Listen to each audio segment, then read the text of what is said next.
ایسی صورتحال جو دیکھنے میں ناگوار لگ رہی ہوتی ہے، بری لگ رہی ہوتی ہے، بظاہر اپیرنٹلی اسلام کے خلاف لگ رہی ہوتی ہے، اسی چیز میں سے اللہ تعالیٰ اسلام کے لیے خیر نکال دیتا ہے، ان کی چال کو اللہ انہی پر الٹ دیتا ہے۔ آج ہم دیکھتے ہیں کہ جہاں اسلام کے خلاف جتنا زیادہ پروپیگنڈا ہو رہا ہے، وہیں اسلام سب سے زیادہ پھیل رہا ہے۔ چاہے آپ فرانس لے لیں، چاہے آپ انگلینڈ لے لیں، چاہے آپ کوئی دوسرا ملک لے لیں، دوسرے جتنا زیادہ انہوں نے یہ تصور دینے کی کوشش کی کہ عورت کا پردہ، عورت کا حجاب ریسٹرکشن ہے، سبجوگیشن ہے، عورت کی تحقیر ہے، اس کے اندر عورت کو قید کیا جا رہا ہے، اتنا زیادہ حجاب آج ہم پھیلتا ہوا دیکھ رہے ہیں۔ جگہ جگہ اس کے اوپر بات کی جا رہی ہے، اور اب خواتین جو ہیں وہ اپنی مرضی سے، اپنی فری ول سے وہ کام کر رہی ہیں۔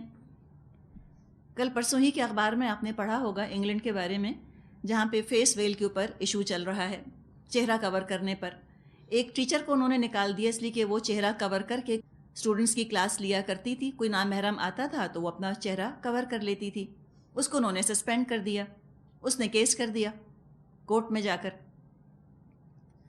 اور اب وہاں پر اس کا وہ کیس چل پڑا۔ انہوں نے سروے کیا تھوڑا سا، اور انہوں نے یہ دیکھنا چاہا کہ کتنے لوگ ہیں مسلمانوں میں سے جو پردے کے فیور میں ہیں، اور کتنے لوگ ہیں جو کہ پردے کے فیور میں نہیں ہیں، اور اس سروے کے لیے انہوں نے مسلمانوں کو ایج گروپس میں ڈیوائڈ کر دیا، ابو 65 اینڈ بلو 65، 65 سال سے اوپر، 65 سال سے نیچے۔ خیال ہمیں یہ آتا ہے کہ جو پرانے زمانے کے لوگ ہوں گے وہ بہت زیادہ پردے کے حق میں ہوں گے، اور نئی نسل جو ہے وہ بالکل بے بہرا ہوگی اور زیادہ وہ باغی ہوگی، ریبیلیس ہوگی۔ جو سروے کیا پتہ چلا کہ جو پچھلی نسل تھی وہ پردے کے زیادہ خلاف ہے، اور جو نئی نسل ہے، ینگر لاٹ جو ہے، وہ زیادہ پردے کے حق میں ہے۔ تو اس کو ہم کہتے ہیں نا کہ نیا خون ہے جو اسلام میں آ رہا ہے اللہ کے فضل سے۔ کسی چیز کی زندگی کی علامت یہ ہوتی ہے کہ نئی نسل اس کے حق میں ہو، اور پورے اعتماد سے، پورے کانفیڈنس کے ساتھ وہ اسلام پہ آج چل رہے ہیں سر اٹھا کر۔ جتنا انہوں نے اسلام کو بدنام کیا، اسلام پر کیچڑ اچھالی، نبی اکرم صلی اللہ علیہ وسلم کے خلاف انہوں نے بری بری باتیں کی، یہ مسلمانوں کو تو اپنے دین سے ورغلا نہ سکے۔ ہاں، ان کے اس کام سے، ان کی اس چال سے ہوا یہ کہ جو مسلمان آج تک بے حس بیٹھے ہوئے تھے، موبائل بیٹھے ہوئے تھے، سیکولر مائنڈڈ جو مسلمان تھے، وہ بھی اب ریلیجس مائنڈڈ ہو گئے ہیں۔ انہوں نے جب اپنے اسلام کی بے عزتی دیکھی، حالانکہ بہت زیادہ وہ اٹیچ نہیں تھے اسلام سے، لیکن اس طرح اتنی زیادہ اسلام کی جب بے عزتی دیکھی، ان کی بھی غیرت کو جوش آ گیا۔ آج تک ان کی غیرت سو رہی تھی، وہ بھی جاگ گئی۔ اتنے نشتر انہوں نے چبائے ہیں اسلام کو، تو سارا فائدہ اس میں ہم دیکھ رہے ہیں اسلام ہی کا ہے۔ جتنا زیادہ یہ بات کرتے ہیں قرآن کے بارے میں کہ اس کے اندر ٹیررزم ہے، اور قرآن تو کہتا ہے کہ یوں مارو کافروں کو اور جہاں پاؤ مار ڈالو ان کو سڑکوں کے اوپر بھی، جتنا انہوں نے اس طرح کا پروپیگنڈا کیا قرآن کے بارے میں، ہم یہ دیکھتے ہیں کہ الحمدللہ قرآن اتنا ہی زیادہ ان ڈیمانڈ ہے۔ اب کفار کہہ رہے ہیں کہ ذرا ہم بھی تو پڑھ کر دیکھیں آخر لکھا کیا ہے ان کی کتاب کے اندر۔ جتنا آج اسلام کے اندر دلچسپی کا اظہار کیا جا رہا ہے، اس سے پہلے نہیں تھا، اور اس میں کوئی کریڈٹ ہم مسلمانوں کو نہیں جاتا کہ ہم نے کوئی اپنے اسلام کو پیش کرنے کے اندر کچھ کام کیا ہے، اس کی شہرت کے لیے ہم نے کوئی کام کیا ہے۔ کریڈٹ جاتا ہے سارے کا سارا کفار کو، ایک طرح سے دیکھا جائے تو۔ نبی اکرم صلی اللہ علیہ وسلم کی ایک حدیث ہے، مضمون اس کا یہ ہے کہ اللہ تعالیٰ بعض دفعہ کفار سے اور فاسقوں اور فاجروں سے دین کا کام لے لیتا ہے۔ تو ایک شعر ہے نا کہ کیا بدنام ہوں گے تو نام نہ ہوگا، یہی آج ہو رہا ہے۔ بدنام کر رہے ہیں اسلام کو تو کم از کم نام تو ہو رہا ہے، لوگ خود پڑھ رہے ہیں، لوگوں کی غلط فہمیاں دور ہو رہی ہیں۔ اب وہی انہی ملکوں کے رہنے والے کہہ رہے ہیں کہ یہ اسلام کو بدنام کر رہے ہیں، اسلام ایسا ہے نہیں۔ تو ایک تو یہ بات، اور دوسری جو بات یہاں فرمائی کہ اللہ ایسی جگہ سے ان پر آیا جہاں سے ان کو گمان بھی نہ تھا، اور ایسا اللہ تعالیٰ نے عذاب ان پر نازل کیا کہ ان کو شعور تک نہ تھا۔ ایک تو عذاب اللہ کا ایسا ہوا کرتا تھا جو باقاعدہ آسمان سے یا زمین سے پیدا ہوتا تھا، آسمان سے برستا تھا یا زمین پیروں تلے ان کے ہل جایا کرتی تھی، بارش کی شکل میں یا تیز ہوا کی شکل میں یا زمین چشمے بن جائے جیسے طوفان نوح آیا، اور اس طرح ان کے گھر جو ہیں وہ تباہ برباد ہو گئے، زلزلے کا شکار ہو گئے۔ یہاں جس کا ذکر کیا گیا کہ اتاہم العذاب من حیث لا یشعرون، یا اللہ کا عذاب ان کے پاس ایسی جگہ سے آئے جہاں سے ان کے وہم و گمان میں بھی نہ ہو، کاٹ ان اویئرس جس کو ہم کہیں، کسی چیز سے ڈیٹیکٹ ہی نہ کر پائے کہ کوئی سیسمک ایکٹیویٹی ہے یا کوئی اور طوفان ہے، کوئی ٹائفون ہے، کوئی سائیکلون ہے جو بلڈ اپ ہو رہا ہے، ڈیٹیکٹ ہی نہ کر پائے، ایسے آیا۔ اب وہ کیسے آیا ہے اللہ کا عذاب کفار کے اوپر؟ آج ہم دیکھتے ہیں کہ جہاں جہاں اللہ سے دوری ہے، اللہ کے دین کو ہرانے کی چالیں ہیں، ان لوگوں کی زندگیاں، حقیقت ہے کہ ان کی زندگیوں کی بنیاد ہی ہل گئی ہے، کور ویلیوز ہی ان کی ہل گئی ہیں۔ ان کے اپنے گھر امن اور سکون کے گہوارے بننے کے بجائے عذاب بن کے رہ گئے ہیں، قید خانے بن گئے ہیں ان کے اپنے گھر، ان کفار کے۔ ان کے بچے ان گھروں میں رہنا نہیں چاہتے، اس لیے ان کو نہ وہاں باپ کا پیار ملتا ہے نہ ماں کی توجہ۔ عورت اس گھر میں رہنا نہیں چاہتی، کہتی ہے قید خانہ ہے، مجھ کو لبریٹ کراؤ، مجھے اس گھر سے نجات دو، مجھ کو ہاؤس وائف نہیں بننا۔ مرد کے لیے اس گھر کے اندر سکون نہیں۔ ظاہر ہے وہ گھر جہاں پہ نہ بیوی کا پیار ملے اور نہ بچوں کی فرما برداری اس کو مل سکے، تو خالی در و دیوار کیا گھر بناتے ہیں؟ ہاؤس میں اور ہوم میں تو فرق ہوتا ہے۔ تو مردوں کے لیے کوئی سکون نہیں اس گھر کی چار دیواروں کے اندر۔ وہ بھی باہر تفریح ڈھونڈتا ہے، کبھی کلب جا کر بیٹھ جاتا ہے، کبھی ڈسکو، کبھی پب میں جا کر بیٹھ جاتا ہے، کبھی شراب میں اپنے غم ڈباتا ہے، کبھی ڈرگس کے اندر ڈباتا ہے، کبھی تفریح اور سکون کہیں اور تلاش کرتا ہے۔ تو ہر جگہ لوگ سکون تلاش کر رہے ہیں سوائے گھروں کے، اور سکون ان کو ملتا نہیں۔ تو جو ذہنی انتشار، جس ذہنی پریشانی کا وہ شکار ہیں، یہ آج وہ خود مانتے ہیں اس چیز کو۔ وہ خود کہتے ہیں کہ ہمارے گھر کی بنیادیں ہل گئی ہیں، خاندان کا ادارہ ان کے ہاں ڈس انٹیگریٹ ہو رہا ہے، بکھر رہا ہے۔ اور جب گھر کا ادارہ بکھر جائے، جب ان رحمی رشتوں کے اندر، خون کے رشتوں کے اندر سکون نہ رہے، تو چاہے انسان چاند کو بھی چھو لے جا کر، سکون اس کو مل نہیں سکتا۔ تو یہ دنیا کا حال بتایا گیا۔ آگے فرمایا آیت 27، ثم یوم القیامت یخزیہم ویقول این شرکائی الذین کنتم تشاقون فیہم قال الذین اوتوا العلم ان الخزی اليوم والسوء علی الکافرین۔ پھر قیامت کے روز اللہ انہیں ذلیل اور خوار کرے گا اور ان سے کہے گا، بتاؤ اب کہاں ہیں میرے وہ شریک جن کے لیے تم اہل حق سے جھگڑے کیا کرتے تھے؟ جن لوگوں کو دنیا میں علم حاصل تھا وہ کہیں گے آج رسوائی اور بدبختی ہے کافروں کے لیے۔ تو ذکر کیا گیا مشرکوں کا اور ان لوگوں کا جن کو کہ علم دیا گیا۔ علم پر اگر عمل کر لیا جائے تو یہ واحد چیز ہے جو انسان کو اللہ کے غضب سے اور آخرت کی رسوائی سے بچانے میں مددگار ثابت ہوگی۔ نافع علم اور پھر اس کے اوپر عمل۔ قرآن نے کتنی ہی ہمیں دعائیں سکھائی ہیں، اور ان میں علم کی دعا بھی آتی ہے۔ سورہ طٰہٰ میں انشاءاللہ ہم پڑھیں گے آیت 114 میں اللہ تعالیٰ فرماتا ہے، قل کہیے رب زدنی علماً، اے میرے رب تو مجھے بڑھا بلحاظ علم کے۔ کتاب اور سنت کا کم از کم اتنا علم جس سے اپنا عمل ٹھیک کیا جا سکے، بنیادی مسائل کا انسان کو علم ہو، فرائض پورے کیے جا سکیں، اتنا علم حاصل کرنا تو فرض عین ہے۔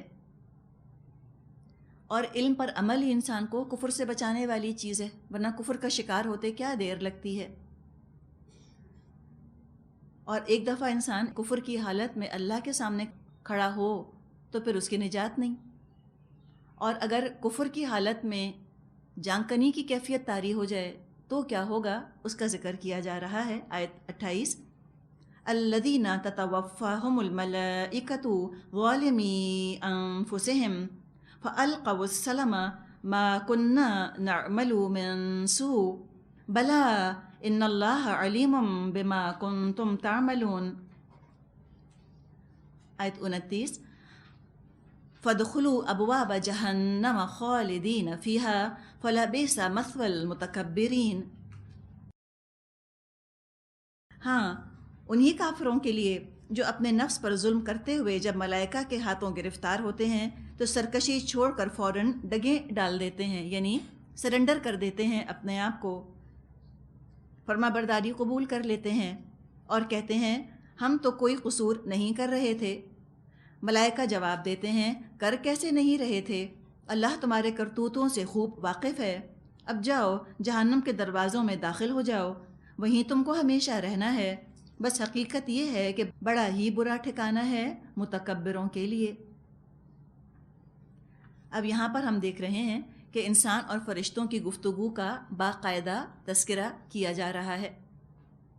یہ کفار بھی ہر وقت اصرار کیا کرتے تھے اور نبی اکرم صلی اللہ علیہ وسلم کو زج کرنے کے لیے کہا کرتے تھے کہ فرشتے کیوں نہیں آتے، فرشتے کیوں نہیں آتے، فرشتے آ کر ہم سے بات کیوں نہیں کرتے۔ اللہ تعالیٰ کی طرف سے ان کے ایسے سوالات پر جواب یہی آیا ہے کہ جب فرشتے اتریں گے یا جب فرشتے ان سے بات کریں گے، وہ وقت ان کے لیے کوئی آسان وقت نہیں ہوگا، نجات کا وقت نہیں ہوگا۔ اب یہ ایسے ہی وقت کا ذکر ہے۔ فرشتوں کو دیکھ لیا، باقاعدہ بات چیت بھی کر رہے ہیں، اور یہ دنیا ہی میں ہو جاتا ہے عالم نزا کے موقع پر۔ عالم نزا ہی سے فرشتے نظر آنا شروع ہو جاتے ہیں، ایک عالم سے، ایک دنیا سے رشتہ کٹ رہا ہوتا ہے، دوسرے عالم سے رشتہ جڑ رہا ہوتا ہے، دنیا سے غروب ہو رہے ہوتے ہیں، برزخ میں طلوع ہو رہے ہوتے ہیں۔ لیکن جو یہ نئی صبح آ رہی ہوگی کفار کی زندگی میں، جو نیا ان کا دور شروع ہو رہا ہوگا، جو نیا ایرا شروع ہو رہا ہوگا، وہ اچھا نہیں ہوگا، ابتدا ہی بہت بری ہوگی۔ فرشتے ان کو جہنم کی خبر سنائیں گے اور یہ اپنی زندگی بھر کی جھوٹ کی عادت سے ایسے مجبور ہو گئے ہوں گے، اس وقت بھی جھوٹ بولیں گے، کہیں گے کہ ہم تو کچھ نہیں کرتے تھے، یہ کہیں گے ما کننا نعمل من سوء، نہیں ہم تو کوئی برا کام نہیں کرتے تھے۔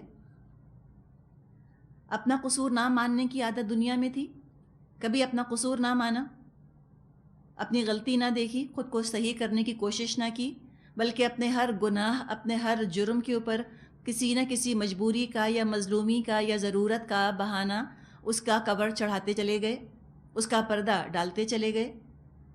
فرشتوں کے سامنے بھی اسی طرح کی باتیں کریں گے، کہیں گے نہیں ہم تو کچھ نہیں کرتے تھے۔ فرشتے کہیں گے کرتے کیسے نہیں تھے، اللہ جانتا ہے کیا کچھ تم نے عمل کیے، تو آج تم داخل ہو جاؤ جہنم کے دروازوں میں، یہ تو خلود ہے، ابھی داخلہ ہی ہے، سزا کی ابتدا ہے، اور فرمایا بہت برا ٹھکانہ ہے متکبرین کے لیے۔ تب ان آیات سے عذاب قبر کا بھی ہمیں اشارہ مل رہا ہے۔ کچھ لوگ انسسٹ کرتے ہیں کہ لفظ عذاب قبر کہاں لکھا ہے وہ دکھائیے، لفظ دکھائیں کہ یہ لکھا ہے عذاب قبر، لیکن لفظ تو نہیں لکھا، حقیقت ہے پورا منظر ہے جو کھینچ دیا گیا، صرف ایک لفظ کو کافی نہیں سمجھا، اس ایک لفظ کی جگہ پوری تفصیل ہے جو کہ دے دی گئی ہے کہ ان کی جان فوت کریں گے۔ جب جان فوت کریں گے تو وہ کون سا وقت ہوگا، موت ہی کا وقت ہے نا، موت ہی کی بات کی جا رہی ہے کہ موت کے وقت ان کا یہ حال ہوگا۔ اور عذاب قبر کے بارے میں ہمیں احادیث میں بھی بہت کچھ ملتا ہے، آگے چند آیات ہم پڑھ لیں پھر انشاءاللہ تعالی اس کو دیکھیں گے۔ آگے فرمایا آیت نمبر 30 اور 31، وَقِيلَ لِلَّذِينَ اتَّقَوْا مَاذَا أَنزَلَ رَبُّكُمْ قَالُوا خَيْرًا۔ دوسری طرف جب خدا ترس لوگوں سے پوچھا جاتا ہے کہ یہ کیا چیز ہے جو تمہارے رب کی طرف سے نازل ہوئی ہے، وہ جواب دیتے ہیں بہترین چیز اتری ہے۔ کفار سے پوچھا جاتا تھا، وہ کہتے تھے اساطیر الاولین، ایسی پچھلوں کی کہانیاں ہیں، ایسی ڈراوے ہیں، دھمکیاں ہیں، کوئی نہیں ہم مانتے، ہم ایسے کچے نہیں ہیں عقل کے کہ ہم ان باتوں پر یقین کر لیں۔ یہ بعض دفعہ دنیا کی ڈگریاں اس طرح کے تکبر میں بھی لوگوں کو مبتلا کر دیتی ہیں کہ پھر وہی کا علم ان کو حقیر اور گھٹیا لگنے لگتا ہے. کہتے یہ کون سی بڑی چیز ہے، یہ کون سا کوئی برین ویو اس میں آئی ہے کسی کو، یہ کوئی مشکل چیز نہیں ہے. ہم یقین نہیں کرتے ان چیزوں کے اوپر، جہنم ہے اور جنت ہے اور یوں فرشتے آئیں گے. تو جو انہوں نے کہا اسی پر انہوں نے عمل کیا. اور جب تقوی والوں سے پوچھا گیا کہ کیا تمہارے رب نے نازل کیا، انہوں نے کہا بہترین چیز ہے جو نازل کی. للذین احسنوا فی ہذہ الدنیا حسنۃ ولدار الآخرۃ خیر ولنعم دار المتقین. اسی طرح کے نیکوکار لوگوں کے لیے اس دنیا میں بھی بھلائی ہے اور آخرت کا گھر تو ضرور ہی ان کے حق میں بہتر ہے، بڑا اچھا گھر ہے متقیوں کا. اب وہ کیا ہے گھر؟ بیان فرمایا آیت 31، جنات عدن یدخلونها تجری من تحتها الانہار لهم فیہا ما یشاؤون کذالک یجزی اللہ المتقین. دائمی قیام کی جنتیں جن میں وہ داخل ہوں گے، نیچے نہریں بہہ رہی ہوں گی اور سب کچھ وہاں عین ان کی خواہش کے مطابق ہوگا. اب ان کا انجام بتایا، جب یہ دنیا سے رخصت ہو رہے ہوں گے تو کیا ہوگا.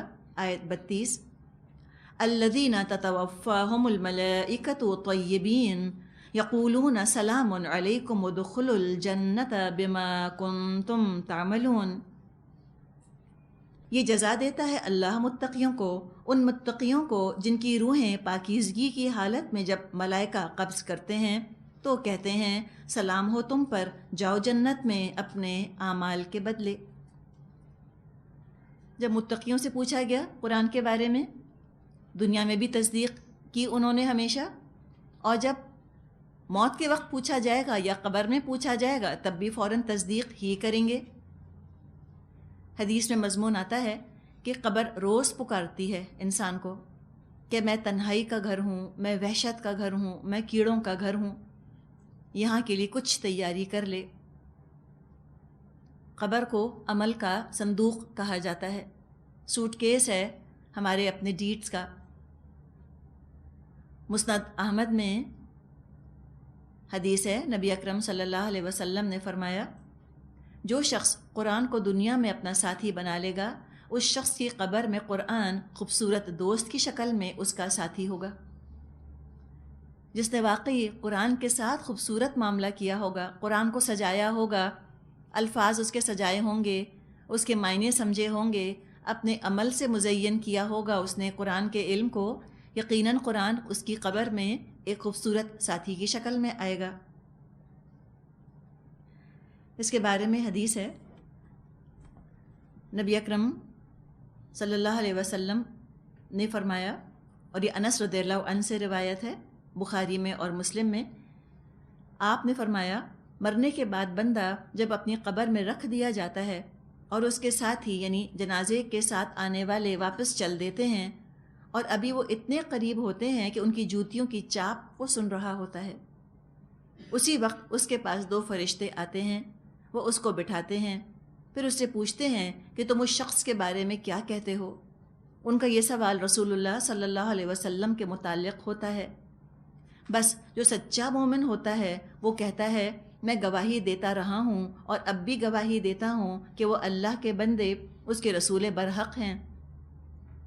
یہ جواب سن کے فرشتے اس سے کہتے ہیں کہ ایمان نہ لانے کی صورت میں دوزخ میں تمہاری جگہ جو ہونے والی تھی ذرا اس کو دیکھ لو.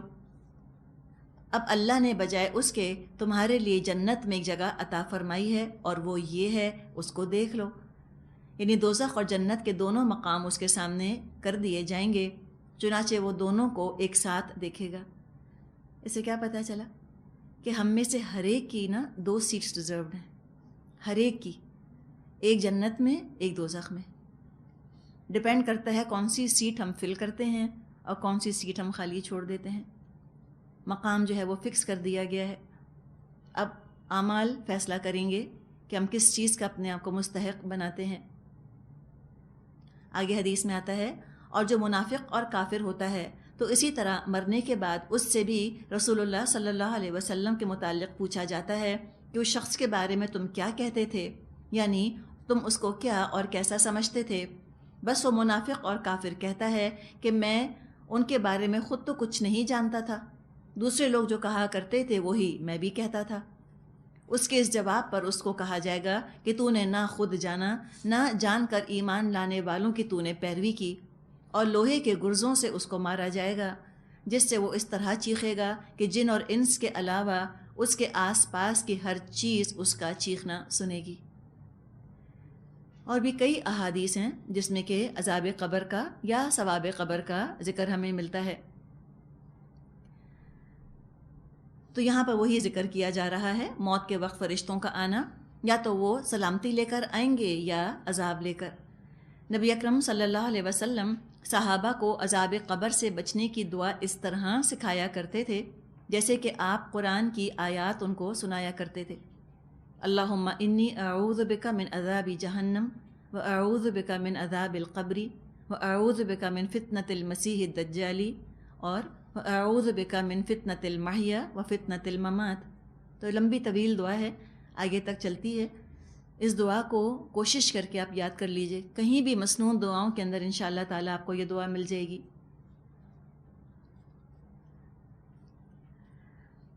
اب اگر جب لوگ یہ کہتے ہیں کہ دیکھو عذاب قبر کا لفظ کہاں لکھا ہے، تو ان سے یہ کوئی پوچھے کہ یہ بتاؤ قبر کھودنا کہاں لکھا ہے قرآن کے اندر؟ مرنے کا ذکر ہم کر رہے ہیں نا، کہاں لکھا ہے قبر کیسے کھودو؟ کہاں لکھا ہے قرآن میں کہ تم مردے کو نہلاؤ؟ کہاں لکھا ہے قرآن میں کہ تم مردے کی نماز جنازہ کیسے پڑھو؟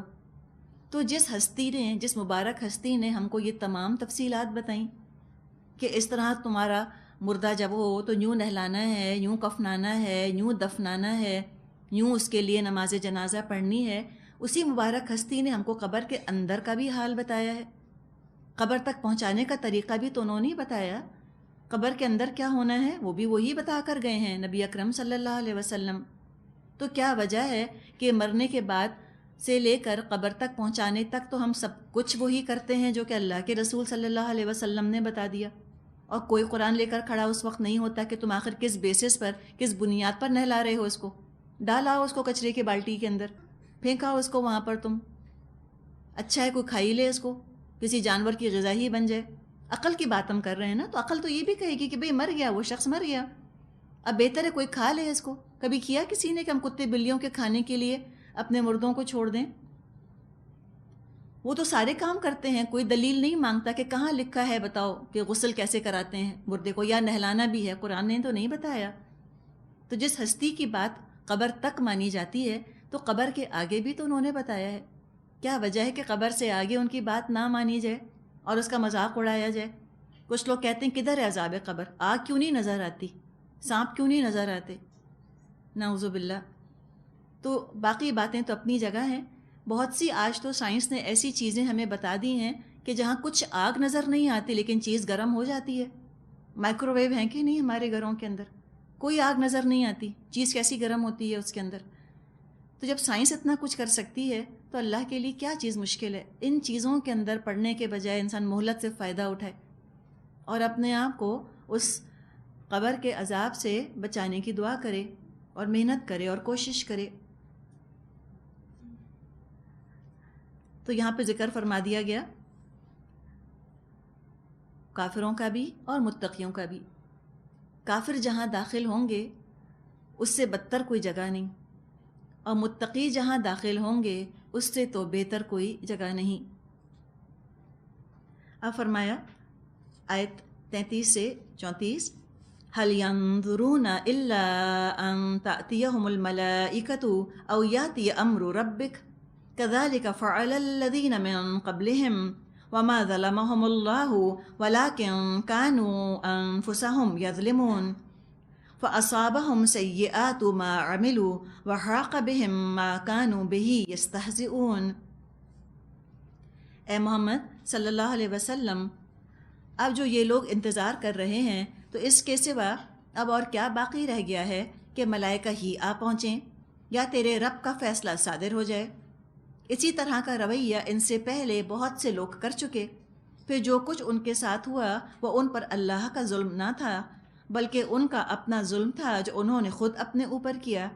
ان کے کرتوتوں کی خرابیاں آخر کار ان کی دامن گیر ہو گئیں اور وہی چیز ان پر مسلط ہو کر رہی جس کا وہ مذاق اڑایا کرتے تھے۔ وہی بات ہے جس کا کہ ابھی ہم ذکر کر رہے تھے کہ بجائے کہ تیاری کریں ریٹرک کے اندر، اسمارٹ ایلک بننے میں، smart comments, smart one liners, انہی کے اندر وہ مصروف رہ گئے۔ کوئی چیز ان کے ہاں سیکرڈ نہیں تھی، کوئی چیز مقدس نہیں تھی۔ اللہ، رسول، قرآن، ہر چیز کا مذاق انہوں نے اڑا لیا، اور ایسے اس مذاق اڑانے میں اور دنیا سمیٹنے میں گم ہو گئے کہ اعمال سمیٹنے کی، ایمان لانے کی توفیق ہی نہ ملی۔ اور جب فرشتے نظر آنے لگ جائیں گے ان کو عالم نزا کے وقت، اس وقت وہ چیخیں گے، چلائیں گے، اسلام لائیں گے، کیا فائدہ ہوگا؟ وہ تو فرعون بھی ایمان لے آیا تھا موت کو سامنے دیکھ کر، تو پوچھا گیا تھا اسے الآن، اب ایمان لاتا ہے؟ اب تک تو بڑا ہی نافرمان تھا۔ تو ایک دفعہ موت کا گھنگرو بچ جائے گلے کے اندر، پھر توبہ قبول نہیں ہوتی۔ ہاں، اس سے پہلے موقع ہے۔ ان اللہ یقبل توبۃ العبد ما لم یغرغر، اللہ بندے کی توبہ قبول فرماتا ہے جب تک اس کے گلے میں موت کا گھنگرو نہ بول جائے۔ ایک دفعہ عالم نزا شروع ہو گیا، اب تو توبہ استغفار کام نہ دے گی۔ یہ تو غیب میں رہتے ہوئے ماننا ہے، غیب کا پردہ ہٹ گیا، سر کی آنکھوں سے تم کو نظر آنے لگ گئیں ساری چیزیں، اب کیسے نہیں مانو گے؟ جب فرعون مان گیا تو تم کیا چیز ہو؟ آگے فرمایا آیت 35، وَقَالَ الَّذِينَ أَشْرَكُوا لَوْ شَاءَ اللَّهُ مَا عَبَدْنَا مِن دُونِهِ مِن شَيْءٍ نَحْنُ وَلَا آبَاؤُنَا وَلَا حَرَّمْنَا مِن دُونِهِ مِن شَيْءٍ كَذَلِكَ فَعَلَ الَّذِينَ مِن قَبْلِهِمْ فَهَلْ عَلَى الرُّسُلِ إِلَّا الْبَلَاغُ الْمُبِينُ۔ یہ مشرکین کہتے ہیں اگر اللہ چاہتا تو نہ ہم اور نہ ہمارے باپ دادا اس کے سوا کسی اور کی عبادت کرتے، اور نہ اس کے حکم کے بغیر کسی چیز کو حرام ٹھہراتے۔ یہ کہا کرتے تھے کہ ما عبدنا من دونہ من شیء نحن ولا آباؤنا ولا حرمنا من دونہ من شیء، ہم نہ حرام کرتے کسی چیز کو، نہ ہمارے باپ دادا کسی چیز کو حرام کر دے۔ فرمایا ایسے ہی بہانے ان سے پہلے کے لوگ بھی بناتے رہے ہیں، تو کیا رسولوں پر صاف صاف بات پہنچا دینے کے سوا اور بھی کوئی ذمہ داری ہے؟ اب جب مشرک آ کر نبی اکرم صلی اللہ علیہ وسلم سے طرح طرح کی کٹ حجتیاں کیا کرتے تھے، طرح طرح کے سوالات پوچھا کرتے تھے، ان سوالات کے جوابات یا تو نبی اکرم صلی اللہ علیہ وسلم خود ان کو دے دیا کرتے تھے، یا ان کا جواب قرآن میں نازل ہو جایا کرتا تھا۔ آخر کار ان کے پاس اعتراض اور کوئی رہا نہیں، یہی کہہ دیا کرتے تھے آخر میں کہ دیکھیں اللہ تو ہر چیز کی قدرت رکھتا ہے، اس کی مرضی کے بغیر تو پتہ نہیں ہل سکتا، تو ہماری کیا مجال تھی کہ اس کی مرضی کے بغیر کوئی کام ہم کرتے، ہم کسی کو اس کا شریک بناتے، ہم دوسری ہستیوں کو اللہ کا شریک بنا رہے ہیں، اللہ ہمیں روک نہیں رہا، تو اس کا مطلب تو یہ ہوا کہ جو کچھ ہم کر رہے ہیں وہ ہم ٹھیک ہی کر رہے ہیں، اللہ کی اجازت ہے، اللہ اس سے راضی ہے، راضی نہ ہوتا زبردستی ہمیں روک دیتا۔ اگر یہ ان کا لاجک استعمال کیا جائے تو اس سے تو ہر ظلم کا جواز نکل آتا ہے، ہر غلط بات کو جسٹیفائی کیا جا سکتا ہے۔ جو شخص دوسرے کو قتل کر رہا ہے، یا دوسرے کا مال چوری کر رہا ہے، یا یہ لوگ جو کہ دوسروں پر ظلم ڈھا رہے ہیں، اس کا مطلب تو یہ ہوا کہ یہ اللہ کی رضا سے ہو رہا ہے، اللہ کی رضا اس میں شامل ہے۔ اور جہاں تک ان کی اس بات کا تعلق ہے دوسری طرف کہ اللہ کی اجازت کے بغیر تو کچھ بھی نہیں ہو سکتا، تو واقعی یہ حقیقت ہے کہ اللہ کی اجازت کے بغیر تو کوئی نہ کسی کو قتل کر سکتا ہے، نہ کسی کا مال چرا سکتا ہے، نہ اللہ کے ساتھ کسی کو شریک کر سکتا ہے۔ اب کنفیوژن کہاں ہے، پرابلم کدھر ہے، اس کو تھوڑا سا ہم دیکھتے ہیں۔ جہاں تک اللہ کی اجازت کا سوال ہے تو یہ بات بالکل صحیح کہ پتہ نہیں ہلتا اس کی اجازت کے بغیر۔ ما شاء اللہ کان، جو اللہ چاہتا ہے ہوتا ہے، ما لم یشاء لم یکن، جو وہ نہیں چاہتا نہیں ہو سکتا، نہیں ہو سکتا۔ انسان پلک جھپک نہیں سکتا اگر اللہ کی اجازت نہ ہو. کل شیء قدیر ہے اللہ، ہر چیز پر قادر ہے. اس کا اختیار، اس کی قدرت کامل ہے، کمپلیٹ ہے، پرفیکٹ ہے، ہر چیز پر چھائی ہوئی ہے. انسان تو انسان پوری کائنات میں سورج، چاند، ستارے اور زمین کے اوپر یہ پہاڑوں جیسی عظیم مخلوقات کو اس نے پیدا کر دیا، اور کسی کو کوئی اس نے حصہ نہیں دیا کہ بھئی تمہاری بھی اجازت چاہیے ہوگی. یہ جتنی اللہ نے مخلوق بنائی ہے کائنات میں، ان کو ذاتی اختیار ہے ہی نہیں، کوئی چوائس ہے ہی نہیں ان کے پاس کہ یہ کریں یا یہ نہ کریں. فرشتوں جیسی بزرگ نورانی مخلوق کے پاس بھی کچھ اختیار نہیں ہے کرنے کا اپنی مرضی سے. پورے کا پورا اللہ کا اختیار ہے ان کے اوپر. یفعلون ما یؤمرون، وہ کرتے ہیں وہ جس کا وہ حکم دیے جاتے ہیں. اب اللہ نے اپنی حکمت کے تحت اللہ نے خود یہ فیصلہ کیا کہ ان تمام مخلوقات میں سے جو یہ انسان ہے اشرف المخلوقات، جو فرمائے انی جاعل فی الارض خلیفہ، کہ میں زمین میں ایک نائب، ایک خلیفہ بنانے والا ہوں. جب خلیفہ بنایا انسان کو تو باقی مخلوقات سے افضل ہو گیا. مسجود ملائک ہے، اشرف المخلوقات ہے، بیسٹ آف کریشن ہے. اب جب اس کو اتنا سپیریئر بنایا تو اس کو پھر دوسروں سے مختلف بھی بنایا، اور وہ اس طرح مختلف بنایا کہ تمام مخلوقات میں سے اللہ تعالیٰ نے انسانوں کو ارادے کی آزادی دی. جنوں کے پاس بھی یہ آزادی ہے وہ بھی آزادی رکھتے ہیں اپنے پاس، اور انسان، یہ دو مخلوقات ہیں جن کے پاس ارادے کی آزادی ہے، اور اسی لیے اللہ کے ہاں یہ جواب دہ ٹھہریں گے. چاند سورج کا کوئی حساب کتاب نہیں ہونا، قیامت کے دن انسان کا ہوگا. اور جو بھی یہ اختیار انسان کے پاس ہے چوائس کرنے کا، انٹینشن کا اور چوائس کا، ارادے کا اور عمل کا، اور اختیار جو اس کے پاس حاصل ہے کہ کیا چیز اپنے لیے پسند کرتا ہے، تو یہ اختیار بھی خود سے اس نے کوئی اللہ سے چھین نہیں لیا، اپنے زور بازو سے حاصل نہیں کر لیا، بلکہ اللہ نے جتنا چاہا اس کو اتنا ہی دیا. انسانوں کے پاس بھی جو اختیار ہے اپنے بارے میں فیصلہ کرنے کا، وہ لامتناہی ان لمیٹڈ نہیں ہے. اپنے جسم کے فنکشنز پر کوئی اختیار نہیں ہے، رزق اور روزی حاصل کر لینے پر کوئی اختیار نہیں ہے، کب پیدا ہو کوئی اختیار نہیں، کہاں پیدا ہو کوئی اختیار نہیں، کب مرے گا کوئی اختیار نہیں، کیسے اور کہاں مرے گا کوئی اس کا اختیار نہیں. تو جو یہ اختیار کی، چوائس کی آزادی ہے، بہت لمیٹڈ ہے، بہت تھوڑی سی ہے، اور وہ ہے ارادہ کرنے کی آزادی، انٹینشنز. اور دوسرے جو ارادہ کر لے اس پر عمل کی بھی آزادی ہے، چاہے تو اپنے ارادے پر عمل کرنا چاہتا ہے تو کرے، اس کی آزادی تو ہے. لیکن اس ارادے اور اس عمل کا نتیجہ کسی انسان کے ہاتھ میں نہیں ہے کہ جس چیز کا اس نے ارادہ کیا، جس چیز کے لیے اس نے عمل کیا، اس کو حاصل بھی کر لے، اچیو بھی کر لے. یہ انسان کے اختیار میں نہیں ہے. تو یہ تو یقیناً اللہ کی اجازت ہی سے انسان کو اختیار دیا گیا. اب وہ چاہے تو اچھے کام کرے، چاہے تو برے کام کرے.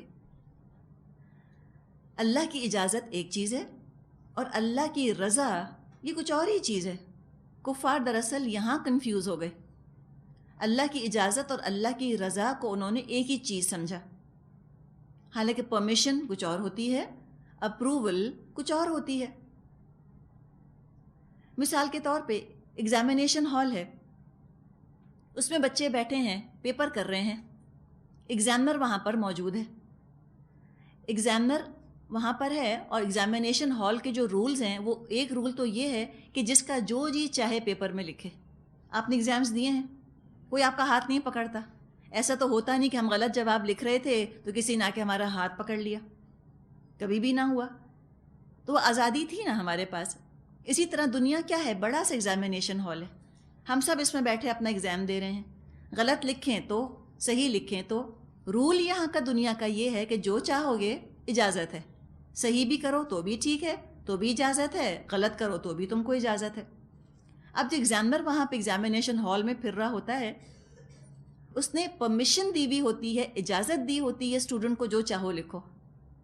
لیکن جو اسٹوڈنٹ لکھ رہے ہوتے ہیں ضروری تو نہیں ہے کہ ایگزامنر اس سے راضی بھی ہو. تو یہ رضا اور چیز ہے، اجازت اور چیز ہے. انسان کے پاس اجازت ہے عمل کرنے کی، انسان کے پاس آزادی ہے عمل کرنے کی، اس کی اللہ کی اجازت ہے.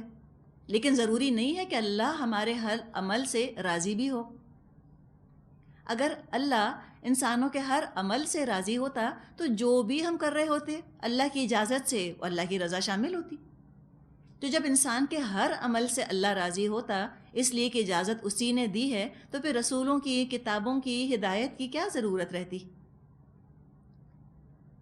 رسول تو آتے ہی اس لیے ہیں تاکہ ہمیں بتائیں کہ دیکھو تم بائی چوائس اپنے اختیار کو نیکیوں کے لیے استعمال کرو.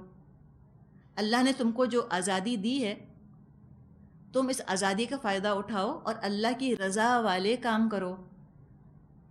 رسول بتایا کرتے تھے ہم کو آ کر کہ کن کاموں سے اللہ راضی ہوتا ہے، کن کاموں سے اللہ ناراض ہوتا ہے. سورہ زمر میں انشاءاللہ ہم پڑھیں گے کہ ان تکفروا فإن اللہ غنی عنکم ولا یرضی لعبادہ الکفر، کہ اگر تم کفر کرو تو اللہ تم سے بے نیاز ہے، لیکن وہ اپنے بندوں کے لیے کفر کو پسند نہیں کرتا، راضی نہیں ہے. لا یرضی لعبادہ الکفر، اللہ راضی نہیں ہے کفر سے. اجازت ہے کفر کرنے کی لیکن راضی نہیں ہے اللہ. اور ایگزامینیشن تو ہوتا ہی یہ ہے نا کہ جو اسٹوڈنٹ کرنا چاہتے ہیں کرنے دیا جائے ان کو. فرمایا وَإِن تَشْكُرُوا يَرْضَهُ لَكُمْ، اگر تم شکر کرو تو اللہ اس کو پسند کرتا ہے. تو یہاں پر ان کا یہ قول بتایا کہ وہ کہتے ہیں کہ ٹھیک ہے اگر اجازت ہے تو اللہ کی رضا بھی ہے. بات کیا ہے کہ اس قسم کی ٹیڑھی باتیں کر کے اور ادھر ادھر کے کچ پیچ نکال کے دراصل انسان اپنی بدعملی میں مصروف رہنا چاہتے ہیں. چاہتے ہیں دنیا میں بھی ان کے پسند کے کام ہو جائیں اور آخرت بھی ان کی پسند کی آ جائے، انجام بھی اپنی پسند کا، اپنی مرضی کا ہو. یہ تو نہیں ہو سکتا. جو اللہ کی رضا میں راضی رہا ہوگا اسی کا انجام اپنی پسند کا ہوگا. اور جس نے اس طرح کی ریٹرک بیان کر کے، بحثیں کر کے اللہ کی نافرمانی کے لیے دلیلیں نکالی ہوں گی، اس کا انجام تو اس کی اپنی پسند کا نہ ہوگا. آیت 36 وَلَقَدْ بَعَثْنَا فِي كُلِّ أُمَّةٍ رَسُولًا أَنِ اعْبُدُوا اللَّهَ وَاجْتَنِبُوا الطَّاغُوتَ فَمِنْهُمْ مَنْ هَدَى اللَّهُ وَمِنْهُمْ مَنْ حَقَّتْ عَلَيْهِ الضَّلَالَةُ فَسِيرُوا فِي الْأَرْضِ فَانظُرُوا كَيْفَ كَانَ عَاقِبَةُ الْمُكَذِّبِينَ. ہم نے ہر امت میں ایک رسول بھیج دیا اور اس کے ذریعے سے سب کو خبردار کر دیا کہ اللہ کی بندگی کرو اور طاغوت کی بندگی سے بچو. اس کے بعد ان میں سے کسی کو اللہ نے ہدایت بخشی اور کسی پر ضلالت مسلط ہو گئی. ذرا زمین میں چل پھر کر دیکھ لو جھٹلانے والوں کا کیا انجام ہو چکا ہے.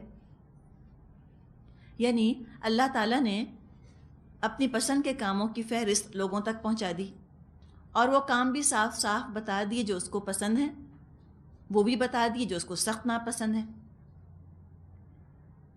آپشن انسانوں کے سامنے تھا. اب انسانوں نے اپنے جو ان کو آزادی دی گئی ہے چوائس کی، اس کو استعمال کیا. ایک نے اپنی چوائس کو ٹھیک استعمال کیا، ہدایت پا گئے، اور بہت سو نے اپنی چوائس کو غلط استعمال کیا، گمراہ ہو گئے. تو یہاں پہ کہا گیا کہ دیکھو فسیرو فی الارض، تم ذرا چلو پھرو تو صحیح، گھومو پھرو زمین میں. فانظروا کیف کان عاقبۃ المکذبین، تو تم دیکھو کیسا انجام ہوا جھٹلانے والوں کا. کھنڈرات کی طرف توجہ دلائی جا رہی ہے، تاریخ کی طرف توجہ دلائی جا رہی ہے کہ تاریخ سے عبرت حاصل کرو. کم ہی لوگ ہیں جو کہ تاریخ سے عبرت حاصل کرتے ہیں. کوئی بھی ہسٹری کی کتاب آپ اٹھا کر، تاریخ کی کتاب اٹھا کے آپ پڑھ لیں، یا کھنڈرات کے بارے میں جو کچھ لکھا جاتا ہے، آرکیولوجیکل فائنڈز، اس کے بارے میں آپ پڑھ لیں، رسولوں کا یا ان کے ساتھیوں کا قطعاً کوئی ذکر نہیں ملتا، بلکہ یہاں تک کہہ دیتے ہیں کہ سب متھس ہیں، ببلیکل سٹوریز ہیں، پتہ نہیں یہ تھے بھی یا نہیں. اور سارا فوکس ان کا تباہ شدہ قوموں کی اچیومنٹس پر رہتا ہے، کیا کچھ دنیا میں وہ کر گئے، کیا کچھ دنیا میں چھوڑ کر چلے گئے وہ. تو کھنڈرات کو اور تباہ شدہ بستیوں کو ہم نے پہلے بھی بات کی ہے کہ عبرت کی نگاہ سے نہیں دیکھا جاتا، بلکہ عزت کی نگاہ سے دیکھا جاتا ہے۔ سبق حاصل نہیں کرتے کہ ان وجوہات سے بچیں جس کی وجہ سے بستیاں ہلاک ہوئیں۔ اللہ تعالیٰ تو فرماتا ہے فَأَهْلَكْنَاهُمْ بِذُنُوبِهِمْ، ہم نے ہلاک کر دیا ان کو ان کے گناہوں کی وجہ سے۔ تو انسان تاریخ پڑھے جو انسانوں نے کمپائل کی ہے، اور اس تاریخ کا پس منظر دیکھنے کے لیے قرآن بھی پڑھ لے جو کہ اللہ تعالیٰ نے بھیجا ہے۔ یہ دونوں علوم جب ساتھ ساتھ چلیں گے تو بہترین نتیجہ جو ہے وہ سامنے آ جائے گا۔ آگے فرمایا آیت 37، ان تحرص علی ہداہم فإن اللہ لا یہدی من یضل وما لهم من ناصرین۔ اے محمد صلی اللہ علیہ وسلم، آپ چاہے ان کی ہدایت کے لیے کتنے ہی حریص ہوں، مگر اللہ جس کو بھٹکا دیتا ہے پھر اسے ہدایت نہیں دیا کرتا، اور اسی طرح کے لوگوں کی مدد کوئی نہیں کر سکتا۔ کتنا بھی چاہیں نبی اکرم صلی اللہ علیہ وسلم کہ سب لوگوں کو ہدایت مل جائے، اور نبی اکرم صلی اللہ علیہ وسلم کے ذریعے سے ہم سب امتیوں کو بھی سنایا جا رہا ہے کہ تم کتنا بھی دینا چاہو کسی کو ہدایت دینے والی چیز نہیں ہے۔ ہدایت دراصل خود دل کھول کر لینے والی چیز ہے، زبردستی ہدایت دینے والی چیز نہیں ہے، اگر لینے والا جو ہے وہ اس کو لینا نہ چاہ رہا ہو۔ اور اس کے لیے ضروری ہے ہدایت کے لیے کہ اللہ کی عبادت کی جائے اور طاغوت سے اجتناب کیا جائے۔ طاغوت کا لفظ تو ہم پہلے پڑھ چکے ہیں سورۃ البقرہ میں، ہر سرکش قوت جو اللہ کی فرما برداری سے ہٹا کر اور انسانوں کو اپنا فرما بردار بنانا چاہتی ہو، یعنی جو بھی معبود ہونے کا دعویٰ کرے یا معبود بننا چاہے، جو یہ کہے کہ اللہ کی بات مانو یا نہ مانو مجھے کوئی مطلب نہیں، ہاں جب میری بات آ جائے تو بس میری بات کے علاوہ کسی کی نہیں ماننی۔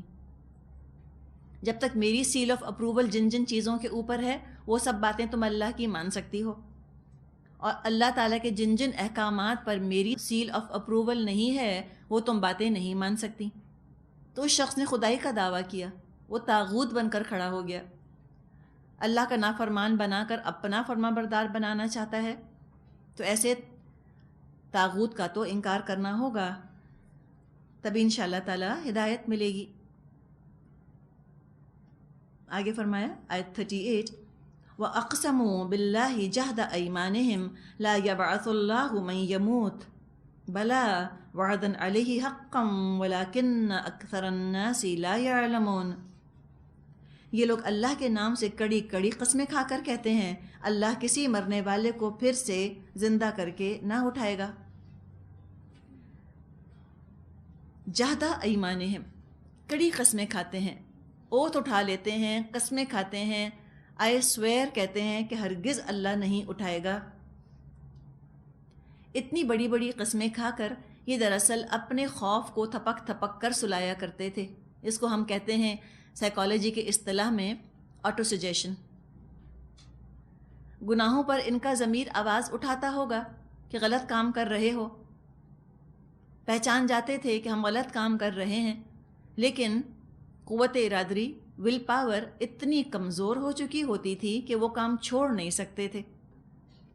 جب انسان برائی کرتا رہتا ہے کوئی بہانہ، کوئی ایکسکیوز، کوئی دلیل دے دے کر، تو پھر وہ برائی اس کی کمزوری بن جاتی ہے، اس کو لت پڑ جاتی ہے برائی کی۔ برائیاں اور گناہ ایڈکٹیو ہوتے ہیں نا، جیسے نشے کی لت ہوتی ہے نا، ایسے ان کی لت پڑ جاتی ہے۔ سنس ایڈکٹیو ہوتے ہیں، ان کا چھوڑنا بڑا ہی مشکل ہو جاتا ہے۔ تو بعض دفعہ جو یہ سننے میں بات آتی ہے کہ ہم 60 سال کے ہوں گے تو ہم نیک ہو جائیں گے، کتنا مشکل ہوگا، ہم سوچ نہیں سکتے 60 سال کی عمر میں نیکیاں شروع کرنا اور گناہوں کو چھوڑنا۔ ینگر دا بیٹر، جتنی جلدی انسان اپنے آپ کو دور کر لے گناہوں سے، اللہ کی نافرمانی سے، اتنا آسان ہے، اٹس ایزیئر۔ یوتھ کا اپنا کانفیڈنس ہوتا ہے نا، اور عمر کے ساتھ ساتھ تو انسان کے اعصاب کے اندر، جسم کے اندر، ارادوں کے اندر، ہر چیز کے اندر کمزوری آتی چلی جاتی ہے۔